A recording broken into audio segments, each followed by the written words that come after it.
Alright. Hi guys, welcome to the third episode of RootForYa. My name is Chester, And I'm Rachel. and today we'll be talking about the journey of a gelato maker. And we are super honored to host the founder of Piccoli Lotti. We got Mr. Chong here. Hi, Mr. Chong.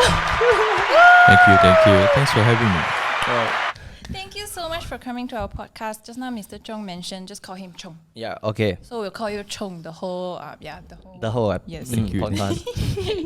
Okay. So Chong, we are so honored to have you today with us. It's very honored to have a business founder of a very successful business owner. So actually, just a quick introduction to our fans over here. What And do you viewers. do? What do you do and what do you sell? Yeah. As you have introduced, I'm a gelato maker, and maybe for our audience who are not familiar with what gelato is, it's an Italian-style ice cream. It's basically ice cream but made Italian way lah. And what's the difference is very simply, gelato is made predominantly with milk, whereas ice cream, which is like an American influence, is more cream lah. Okay. So gelato typically has less fat. Okay, so it'll be a little bit more denser than ice cream, I reckon. Yeah, it's basically the way we churn it, so it's a bit more denser. Okay. What about like froyo and also like soft serve? If I'm not mistaken, there's like these four things like ice cream, gelato. It's called gelato, right? Not gelato. Yes, gelato. Gelato. Okay, gelato. Correct. Ice cream, gelato, froyo, and then we got soft serve. Soft stuff. What about the other two like froyo and also soft serve?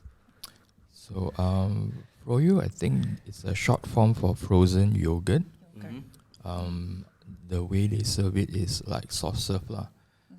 So it's like soft serve in yogurt is froyo. Okay. And then soft serve is another technical way to describe it is express ice cream. Because before they express it on the cone, it's in liquid form.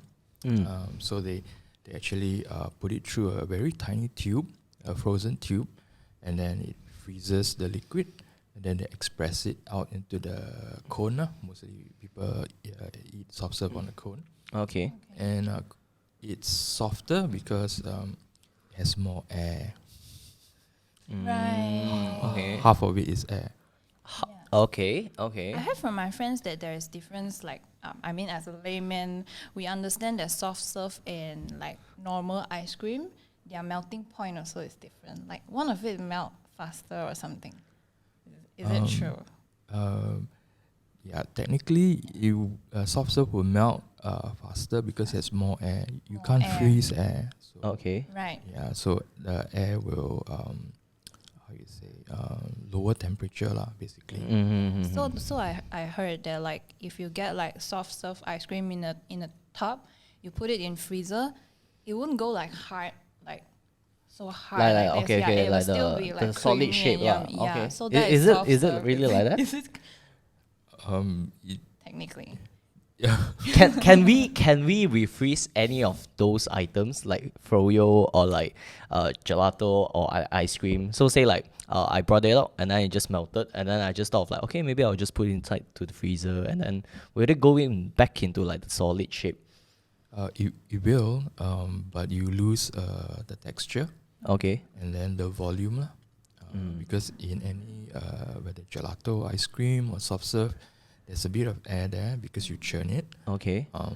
So it's a bit fluffy, right? Oh, If not, okay. it'd be like a popsicle. Right, okay. So if you notice some like ice cream tops in the supermarket, once it's melted and you refreeze it, you lose half the top. Yes. Oh, okay. And also, the texture will run because the refreezing is slow, so there's a high percentage of ice crystal. Okay. Yeah, so it become very sandy or icy. Yes. Okay. And also, talking about Piccoli Lotti, actually, where's your shop's location that you might want to share to the audience first? So just give it a heads up for them who is actually watching this or like listening to this. Small plug. So we have 4 locations right now. Our first outlet is in Damansara Kim, which is Damansara Jaya. Damansara Utama, sorry. Can And the second one is in Subang, SS18. Our third is in Bandar Puteri Puchong, and our fourth is in Bukit Jalil. And then next month we'll have another one in IOI City Mall, Putrajaya. Oh wow! Okay, okay. Congratulations in advance. Thank you. Oh, 5 okay. stars now. Okay.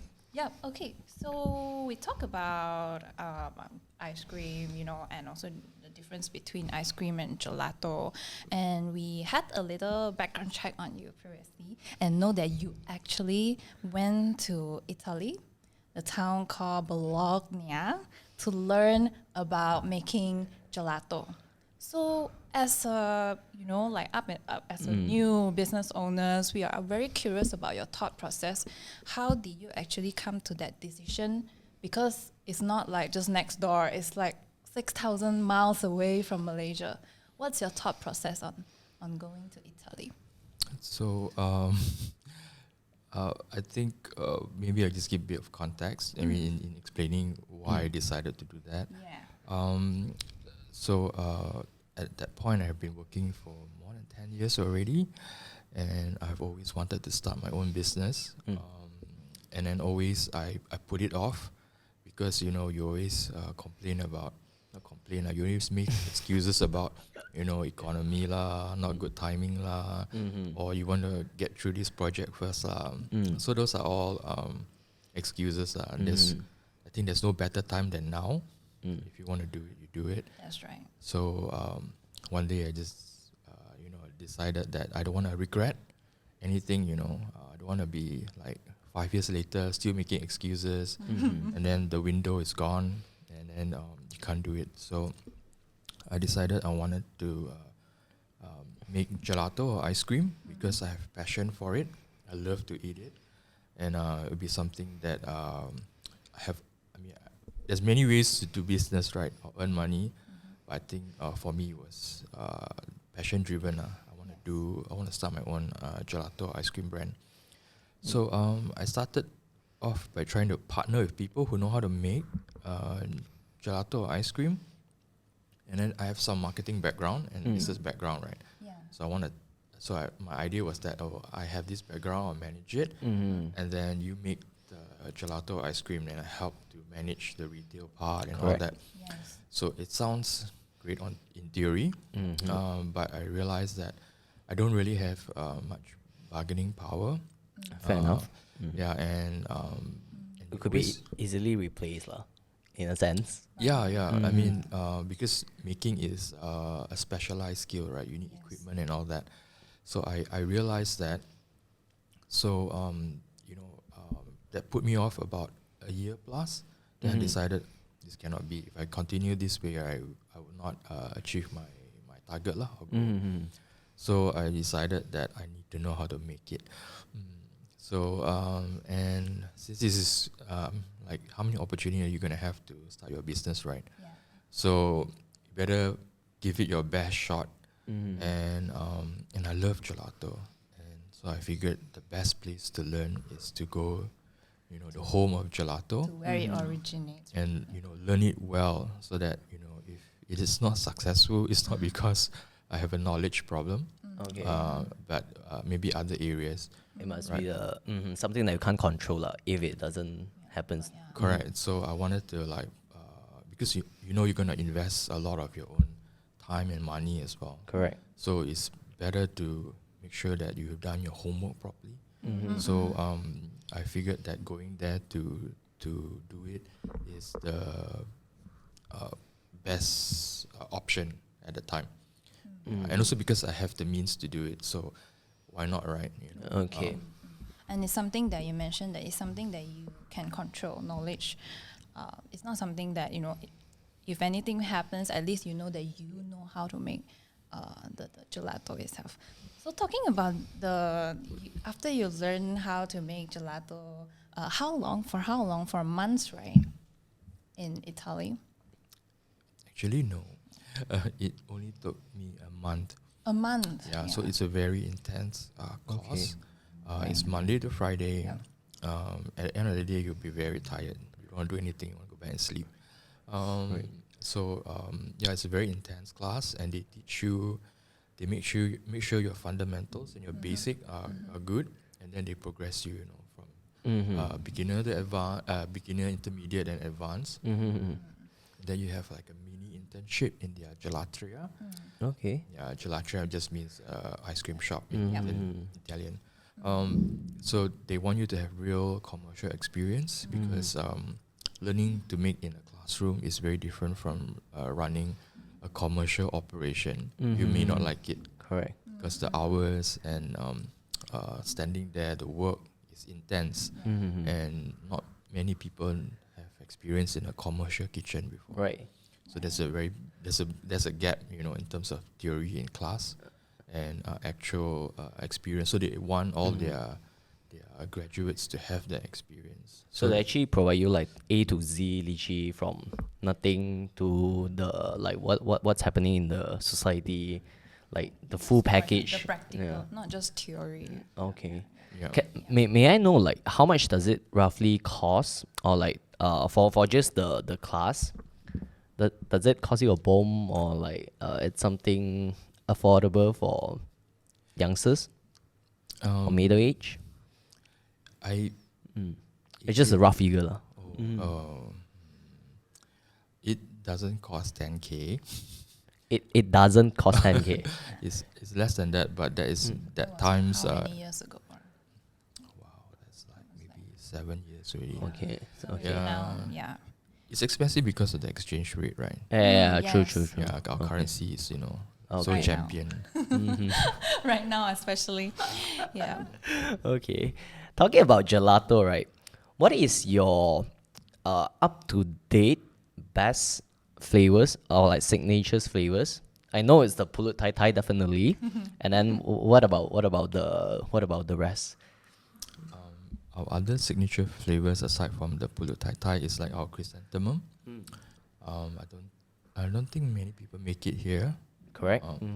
And at first we were skeptical also, but we drew our inspiration from Birds of Paradise Singapore. I think they are the first one to make a very good chrysanthemum gelato, Okay. and I really like their flavor. So I figured I want to do my own version of it here.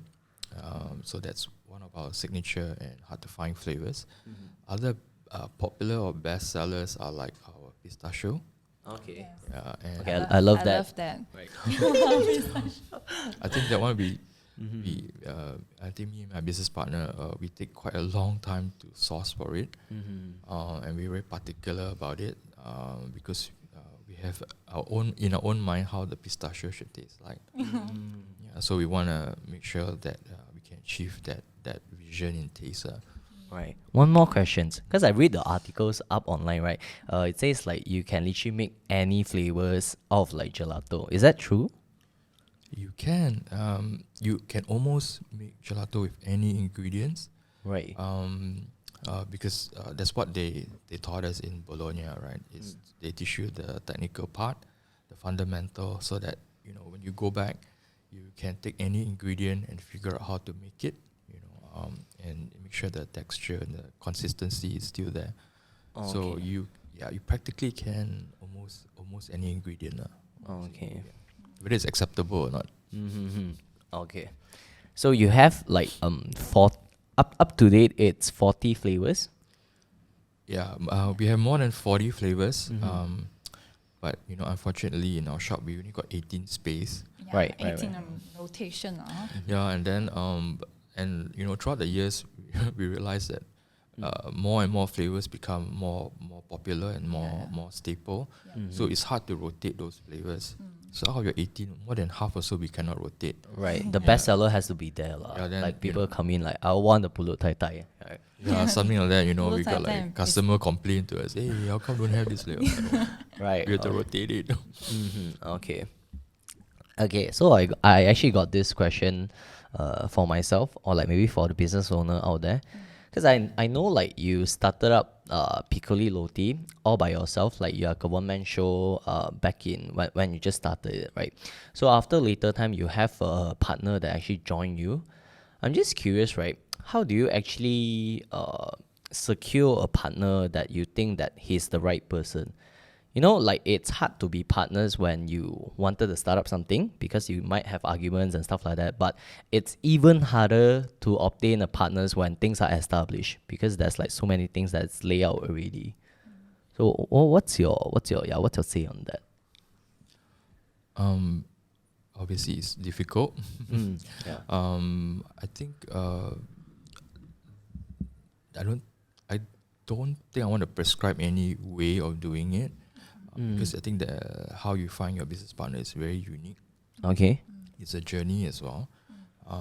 But my business partner Brian, actually I knew him when he also started his own gelato place, Joy Street in Bangsa. Okay. So we started about the same time, and over the years we also kept in touch lah. Okay. And then we are friendly, and and then one day I found out that he's left, and he's figuring out what's his next move lah. And it's I think a feeling. Okay. That the person has also the background. Correct. You know what it takes to run a business like this, and also the technical skills. And also, I think most importantly for me, one of the key criteria was shared values. Because I'm a Christian, Okay. and I have always wanted to find a business partner that's a Christian as well. Okay. And not that they just go to church and then come back kind of thing, but they need to. It's a vision. They need to be able to hold the values. Okay. Because there'll be certain times where you make decision that is value based, may not be monetary based. Correct. Right? Because you want to do what is right? And if your partner don't share your values, it becomes very, very difficult. Correct. That's probably where a lot of disagreement might come. Because obviously it's just money, very straightforward. Just I think. black and white, right? Yeah. Money. But when it comes to some Value based that cannot be evaluated. yeah. Like no performance to show up like straight up after what you do choices on. Correct. The result might not be immediate, but you did the right thing lah.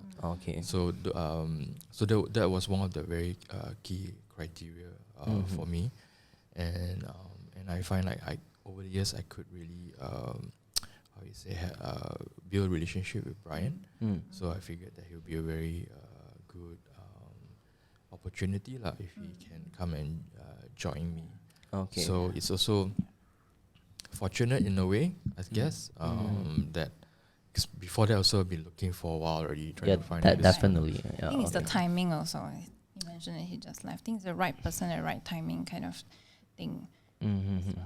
That's true. So I think if at the right time, I think if you look high enough, I think the business partner might appear lah. Don't settle lah, right? Because it's a very critical decision and can break your business as well. Right. Just on top of that, you and your partners, right? Do you guys have like different tasks, or like do you guys have like similar tasks in running the operations in whole? So like you guys have like different skill sets to support the business, or like? I think we have to divide our responsibilities and roles because we can't afford like two business owner to work on the same thing. It'd be like not a good allocation of resource. So everyone takes their task and run it and focus on it. But key decision we always come back to decide lah. Like inform each other or get a time to just discuss properly before we move forward. But operationally, both of us have our own roles to focus on. Okay. And I'm sure there's a lot of like write-ups or like articles online that talks about like Piccoli Lotti. But in here today, we just want to figure out, right, how do you actually feel about having a fourth shop and the fifth is coming? Does opening like every shops still provide you the same fulfillment as the first store, and also the sense of like achievements? Like what do you feel? That excitement. Yeah. Okay. I think nothing can beat your first store. Yeah. That's First so baby. true. Because that time you're new and you're struggling, trying to figure everything out. No textbook to tell you what to do. Yep. I mean, you have friends that have done it before. Maybe they'll share their experience. But I think every experience is unique. And your first store, you really put in your blood and sweat lah. And the subsequent store is supposed to be easier, right? Because you're more experienced now. Yep. So like I said, nothing beats the first store. Subsequently, you open because you know there is opportunity, and you also know that your brand has grown. People recognize your brand, so it's supposed to be easier in a sense, right? So, sense of achievement, I think every store will have its own story or adventure about how you found the store, what you did to get it. Obviously you didn't go and blackmail some landlord, right? But bidding or hunting for it, what you did to scout the place, recce the place. So every store has its story. So it's very unique, and also every store is built differently, designed differently, and you also have your personal favorites. Obviously, I won't say which store. You got your own. Definitely. Yeah, you But got your own bias. Like, Like, five children, five babies. That's true. In a sense, and every store is a milestone, right? And but the complexity grows as well. So yeah, exactly. I wanted to know about that. Like, especially having more stores means having more stuff, and that means more people to take care of. And also, all people are different, and then you have to when you're hiring them, like you basically need to manage their emotions as well. yeah, I mean, F&B retail is basically a service business. You can have your product, but it's so competitive right now. So service is a very, very key differentiator. And we're not Japan, we don't hire vending machines and robot to take care of stuff for us. So we need human interaction, and that's the market right now, right? It's all about service, creating the environment that your customer like, and this can only be done partially with your interior and mostly with your people. So it's a people business, it's about managing people. Everything else you can buy or order, and it doesn't change, the equipments and everything. But it's the people, like, Chester, you mentioned that people are hard to manage. Because they kind of carry your brand, the service people remember, of course, your flavor, interior, but I feel service is something that gives people, like, whether that place they're gonna come back or not. So I think having, like, managing people is actually not easy, especially with like 4 or 5 stores. That's 4 or 5 sets of staff that Right. yeah. And I have mad respect for that. Mad respect. It's a lot of work, and definitely it has its challenges. I won't say I found a way to, make it easy. It will only get harder actually. But I guess it's also part of this is the new learning curve for me. The new things that I have to learn.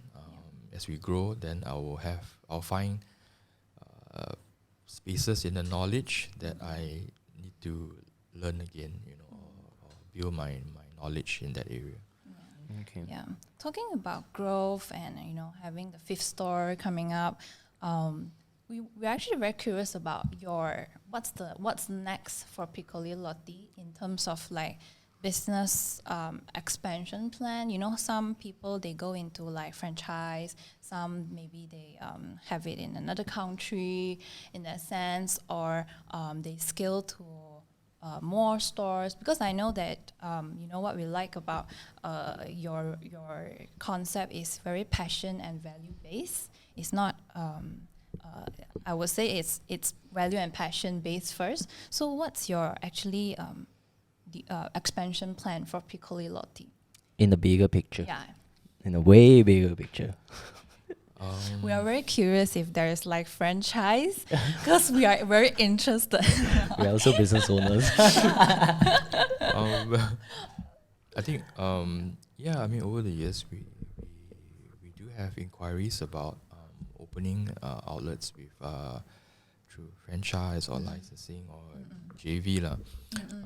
But at the moment I think we are still at the phase where it's better for us to open our own outlet first, own our own outlet, and establish it until maybe I wouldn't discount the idea of licensing or franchising, but at the moment we don't see that in our plan yet lah. Because we want to own and manage our own outlet, make sure it's really really stable. Even though we are growing, we're still considered young. You know, we're not very established compared to other brands yet, so we are also learning and growing at the same time. The bigger idea is obviously you want Piccoli Lotti Gelato to be available everywhere, right? Especially in your own country. I think you want to establish your brand in your own country first, so that you have credibility. If the opportunity arises to be in other countries, at least you have a story to tell, a success story to share, and you give other people comfort and assurance that there's higher chance of your brands being successful in other countries. So the focus is still Malaysia at the moment. Right. I just love like how you're taking the time to actually produce something that is like really really artisanal. As you can tell, like recent years, there's like so many brands that they establish their first stores, and then all of them sudden they have like 20 stores by franchising. But then you're just taking your time to actually do. And it's very artisanal, you know. Like I think it's kind of like a balance between, because when business owners are more hands-on, you get to really ensure A to Z. You get to control also like how things want to go lah. Yeah. So for this segment, it will be a little bit more personal. So it's not so much about Piccoli Lotti anymore. I mean, like it can be somehow related, but then it's gonna be a little bit more personal. And so because like we understand you as a business owner, you know, we just by reading articles, we kind of feel like we know a little bit more about you already. But we also have questions that, we want to know you yourself personally, especially with family, because we know that, when you first started, you actually also have a family, you have kids, and till now, we want to understand how is it like to run a business with a family behind. Of course, like people will say, like, it's just balancing between. We want to know how you balance that. Does it take up a very big portion of your life, like by running the business? Yeah. I think definitely, right? Because this business is your responsibility. Yep. There's no other boss. Everything will end with you, start and end with you. So there's a lot of responsibility, and because you run most of the operations, it will definitely take up your time. I think you can't run away with it. It's proportionate to how well you know your own business, is how much time and effort you put in. There's no shortcut for this. So definitely time spent on the business will take away time spent with your family. So there's no two ways about it, because there's only one you and 24 hours a day. Nothing changes, right? I think the balancing part is more of more quality than quantity time with your family, and obviously before you start, you should have the support of your family especially my wife, because Shout out to Chong's wife. They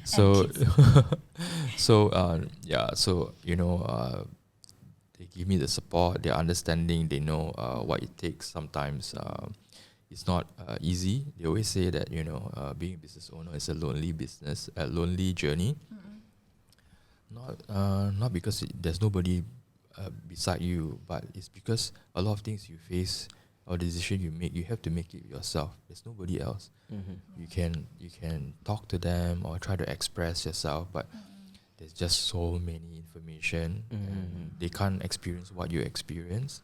So it's a very personal and can be a lonely journey lah. That's why having a business partner is good actually. Yeah, I agree. I have a business partner too. So you can bounce idea. You don't feel like you're taking it by yourself lah. And I think that's the best I can describe it, is that you need the support of your family. They need to know that while you personally want to spend more time with them, you also cannot you have to spend sufficient time in your business also, because there's no running away from it. So I think when I have a chance to spend some time with my children or wife, I try to make it count lah. Yeah, I mean we try our best lah, cause in the day you're still tired one. You still need to rest. Physically, definitely, like you're correct. going like. So understanding from your family is very, very key lah. They need to know what is involved. I think you should involve them at the start, so that they are clear about what's going to happen next. Don't sugarcoat it or say no lah. It's gonna be like normal. What's normal? Okay, we know that the pulut Thai Thai flavor is also because of your wife's suggestion. Yeah, would you say that when you're spending time with your family, you talk about your business as well? Would you like separate that like very black and white, or it's actually integrated in your life and it's okay? Cause I think it's okay to talk about business with your family, but the thing that I think need to separate is probably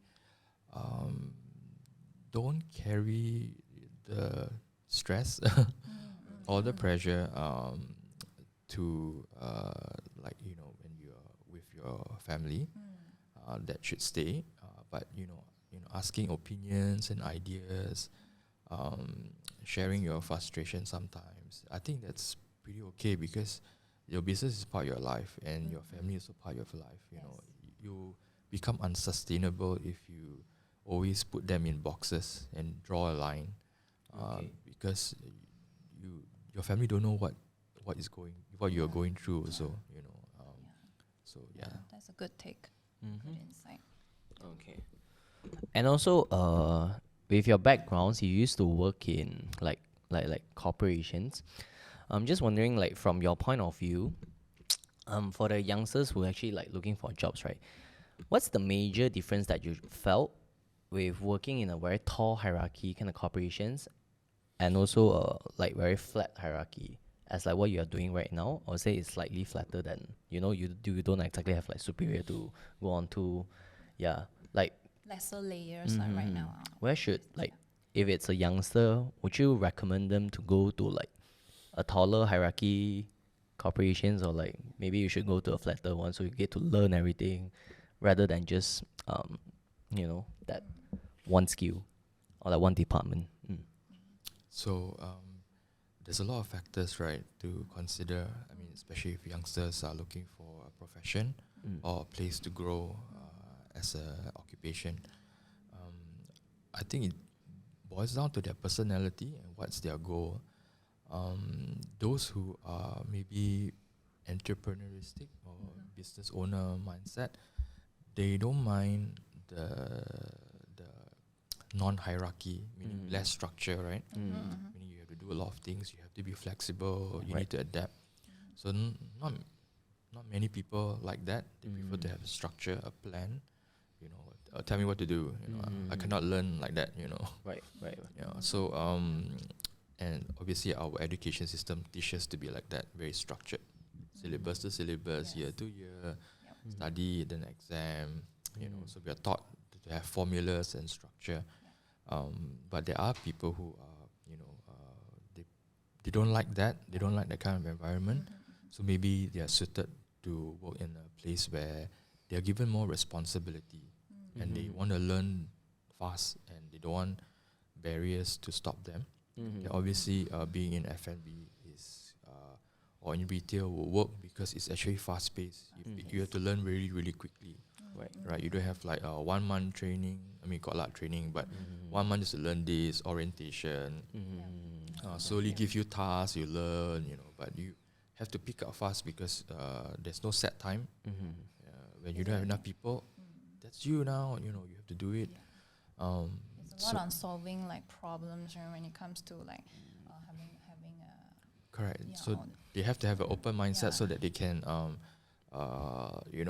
solve the problem by thinking a bit more. And then obviously they'll be working in a corporate with hierarchy has its own advantages like because of the structure. And then other people, there are people's goal is they never figured they want to run a business. Right. So they figured that I want to be a lawyer, I want to be a partner in a law firm or accounting firm, or I want to be a consultant or investment banker. So everyone got different. So it's quite hard to say. It's very personality driven. So I've encountered staff that they prefer structure, and staff that they will create their own structure. Just give them all the tools and knowledge, they will figure out themselves. See. Okay. Not too many questions left. That's like maybe two or three more. Okay. Sure. Okay. We wanted to know what's your lowest point running the business? How do you actually overcome it? Well, running business, you have many up and down, or like a roller coaster. And it's not necessarily tied to sales. We mentioned earlier in this podcast that managing people is difficult. So sometimes you get discouraged that it's not working or working out the way you plan it. But low point, I think the lowest point. Very hard to pick one. Very hard to pick one. Yeah, very hard to pick one. You had too many, or you don't have one? Too many. Too many easily overcame it. No lah. What about proudest moment? Let's talk about the proudest, like most significant moment, perhaps. The proudest moment. I think we came out of the MCO alive.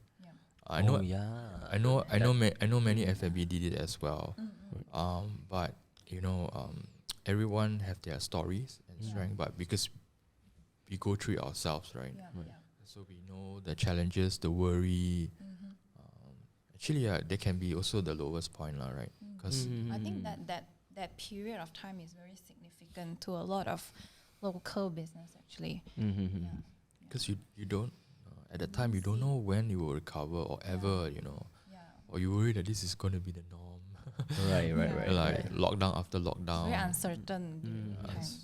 So you worry a lot, and then you have all these plans, and you're losing time, and so you have it's the uncertainty, and it's beyond your control.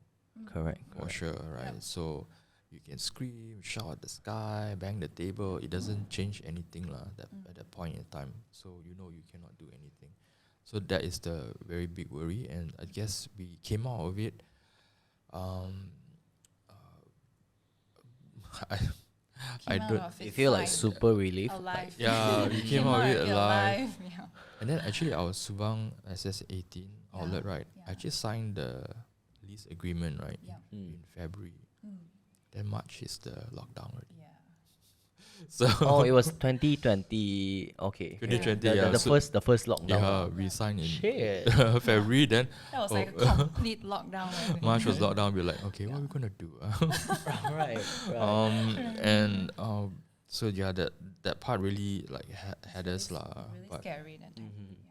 I think me and my business partner, I guess we just encourage each other, and we just keep the morals high, lah. Yeah, just do our best, do what we can, figure out a way to keep the business floating. And I guess over that period, it also tells us that we're doing something right because we have the support of our customers, to get us through this. I cannot be eating gelato myself. Right. Until I puke. But you know, the support from the customer actually gave us so much encouragement. Right. And they also tell us that we are doing something right lah. Not everything, but something is good. And I think coming up from like any business coming out from the MCO Alive is actually an acknowledgement itself already to the business. Right. Yeah. Okay. Actually, I encountered the similar things. You know, like Scobie started 8th of January, then 13th of January is the second lockdown. Like Yeah, literally, I think we go through like literally you operate like for 1 month then lockdown. no, right? not even one month. It's only month, 5 right? days. Literally 5 days, and I got Literally. hit. I was like, what the?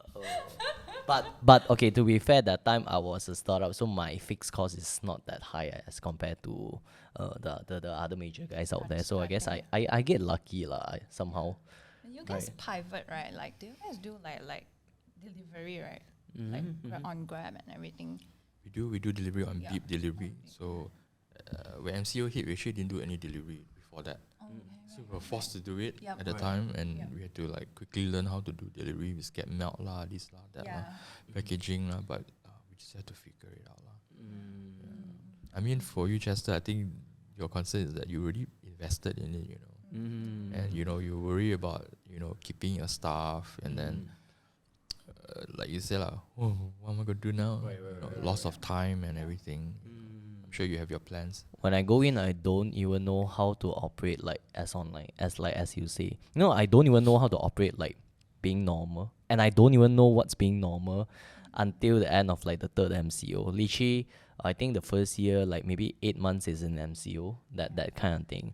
But I guess like on the brighter side is that it forced me to we all learn lah. We all learn like because we are forced to learn. So I guess that's one thing good about MCO. Kind of just speed up like Yeah. like the delivery. You just have to do it too. If it's not because of MCO, maybe the delivery will come, the delivery plan will come slower. And same goes to actually like our internet business, digital marketing and whatnot. Like a lot of brands also because of MCO, they get onto like having a website, being online, taking meetings on VC, stuff like that. Yeah. That's correct. Okay. We have bonus questions, right? No, Chester? we have one last conclusion questions. Conclusion. Okay. Yeah, okay. Because we are all about like encouraging self-help, self-improvement platforms. So we would love to have like one advice from you to all the young people out there that wanted to start a business. Wow. One is not enough. Or maybe something that you tell yourself like maybe 10 years ago. I think I said it earlier. Don't procrastinate. Don't give yourself excuse because you only regret it later. There's no good time as now. Just do it already. If you have a plan, but do your homework. When I say that, means that you have to talk to people who have experience and really find out more details because a lot of things are not what you think. And if you walk into a cafe and observe and then you walk out, right, that's not homework. Yeah, that's observation. Most of the time it looks really fun or nice, but you need to figure out how much you actually need to start and support the business. How many people you need to hire. You need to have a very detailed plan. The more detailed it is, the less risk you have. So to me, it's because I know a lot of people want to start a gelato ice cream business, and then when they talk to me, I figured that they don't have a plan. Like they do not know enough, and they have to know because not everyone will share with you everything, right? Because these are all hard-earned knowledge, So that's all I can say. So do your homework, guys. And so we are very grateful for you to come out. So you share your knowledge to us. Very little. Okay, I guess that's pretty much about the whole podcast for today, and we have a bit of like questions like from Instagrams and also in the internet. Yeah, right. So in Piccoli Lotti, how many spoons of ice cream that we can actually try until we will be told to stop? You know the test. What's the cap? Is there a cap? Very hard to say. One, no lah. Choose wisely. Can we choose 18 to try? All of it. It's not illegal. Do people do that? We have customers that tried more than 10 flavors. I don't know what's the record. We don't really keep count. But I think you just try until you're open. I mean, you're careful. I mean, how you say, you're comfortable to buy lah. I think most of our customers they so paise lah, you know, to try so much. If I just try 18 and I just walk out of the stores because I'm full already. That's right. That's a prank. Okay. So there's no cap lah. I can try all I want until I'm comfortable. Yes, you heard it from me. Okay, you guys heard it from him. Okay. Okay, so right, I was just searching online. There's this statement. It says right, if you don't like ice cream / gelato or / froyo, you probably have some sort of mental issues that needs to be checked out. So, do you agree on that statement? Definitely no. Definitely. It's sweet. No one hates ice cream. So it's a mood enhancers, right? You're gonna be happy eating it. That's what you say in all the articles. We have read up so many articles about it. It's a happy business. I guess I mean, it's meant to be. It's not necessity. You know, you don't eat it for lunch or dinner. So I guess it's something you eat to enjoy lah. Enjoy yourself. Right? But in Italy, you say like people actually eat it all day there. Yeah, I mean, it's a different culture there. I think most of Italy or Europe, they grow up with dairy, so they're not. They don't think it's odd to have ice cream or gelato for lunch or snack or dinner. You know, they eat it with sandwich. You know, they don't eat it with waffle though. So that's a very American thing. But they eat it with like buns and breads, or they just eat a lot of it maybe. Okay. Right, my last questions. It was from Instagram. Was wondering if eating fries with gelato is a thing in your culture, or it was just McDonald's. It's just me. Yeah, I think it's just McDonald's. I do it as well. You know, somehow it's quite nice. But just with McDonald's ice cream. Or you can have gelato on fries so you want. Right. Okay. Okay. I guess that's pretty much about the podcast. Once again, thank you so much, Chong. Thank you so much. The founder of Piccoli Lotti. All right. Whoever who's still listening, thank you for tuning in. All right. Thank you. Thank you.